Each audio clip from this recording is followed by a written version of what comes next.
Hey guys, continuing the journey where I left off, and that's in Oregon. To recap on from the last session, I finally arrived through Oregon. I talked to a monk, and we're just talking about how our thoughts attract things into our life. Remember when I was at the rest area, there was a guy there that was just telling me I was walking all over the place, which I wasn't. And I guess that was a test to see where I was at in my state of thoughts, because usually I would be really annoyed or irritated at that moment, but it kind of bugged me after I got done talking to him. But now I rested, and then the next morning, this is where we began. So I woke up that morning, did my stretches, did my meditation, bathing in the beautiful sunlight, and listening to that beautiful creek sound. It just brought a lot of peace to my mind. I felt great. And just right when I was about to hop in my vehicle to leave, of course I had creek water too, and I was trying to leave it out in the sun to treat it, but that's not real treatment. You need to really boil the stuff. And I only done a few sips out of it. I did drink other water that I already have, but I was just trying to save that as reserve, just for emergencies.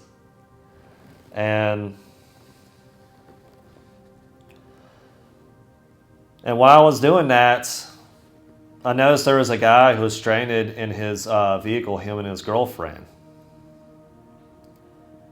And when I talked to him, the guy's name was Kevin. He kind of reminded me of someone back at home that I used to hang out with. And his vehicle was drained. There's a guy there that was trying to boost his vehicle, but only to find it after 40 minutes later, just nothing happening at all. So I took the initiative. I went up to this guy and offered him a jump. I offered him a jump with my V8 engine because, it's a powerful engine that should give the person a go. And what do you know? It did. I remember the guy was really happy and grateful. And I told him, hey, you know what? When you take care of life, life takes care of you. Of course, I don't know what he does for others, but I know I love to help others because it's fundamental. Not necessarily I expect something in return from that person, but I know life will always provide me something that I would need on my journey. You know what I'm saying?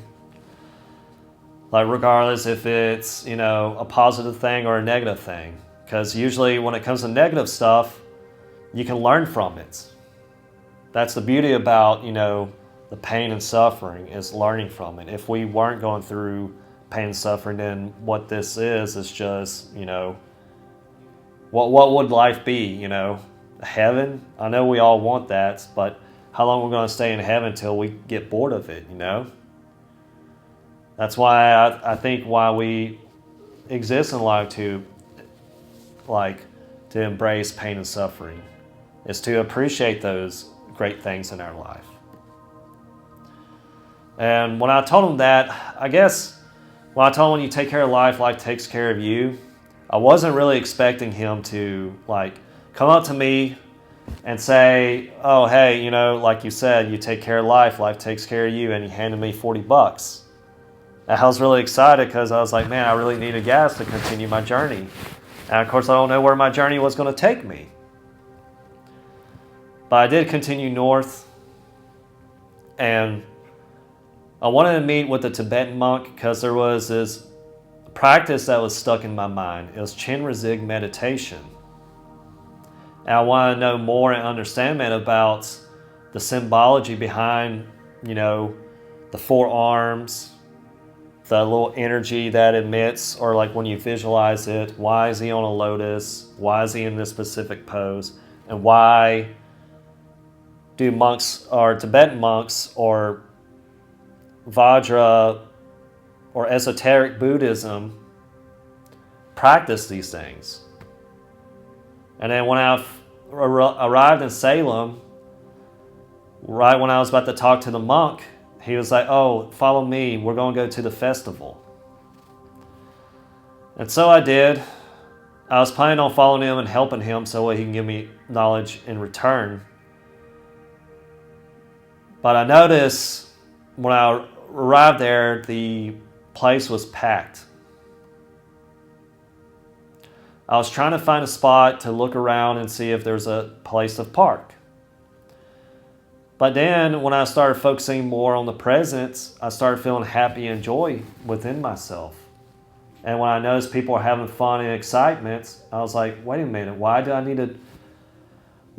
need to practice or know this practice when, the answers are right in front of me?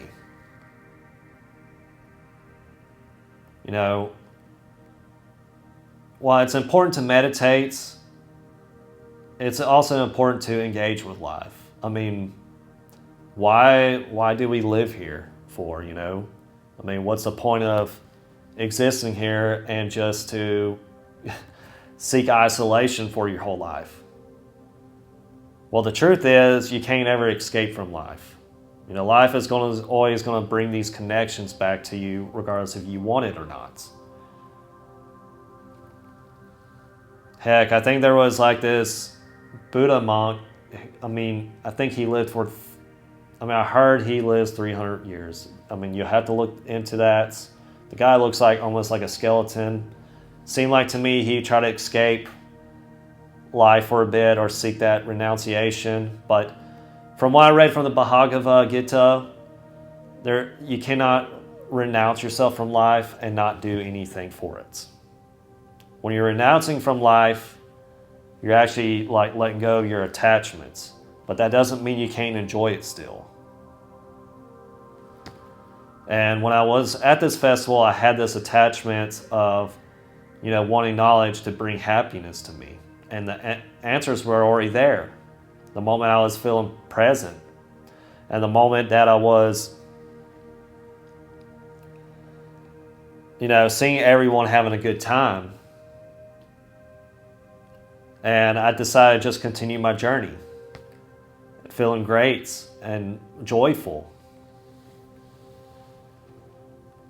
And I felt this for a bit until I reached to Portland. And for some odd reason, like my ego took over. It started returning back instead of that peaceful nature. I remember actually, let me rewind a bit. Before I went to Portland, there was a rest area where there was like trees, and I just sat there and meditated. And it felt great. I talked to a few people, played with sugar for a bit. And then when we left to Portland, it's almost like my ego switched back into, that state of fight and flight. Like I get that vibe in the city, You have to be doing things. And it's just like, oh man, I gotta get to the next rest area. And then I'd question myself, and then what we do? Nothing? Like my anxiety started getting triggered again. It started getting like a little chaotic once again, with all the traffic, honking. That air is just not as clean as, when you go into the woods or in nature. And finally, when I drove through it, I finally made it to the border of Washington State, went to the rest area, and regained my peace again. And I want to say the biggest takeaway here is you don't have to go search for anything to bring you happiness, Because from my experience from life, I try to do things that what I thought was going to bring myself happiness. Heck, like I have 2 college degrees because there was things I wanted to do because I thought that would bring me happiness, and it never did. And when I started realizing it by focusing more in the present, I started feeling that energy coming back again.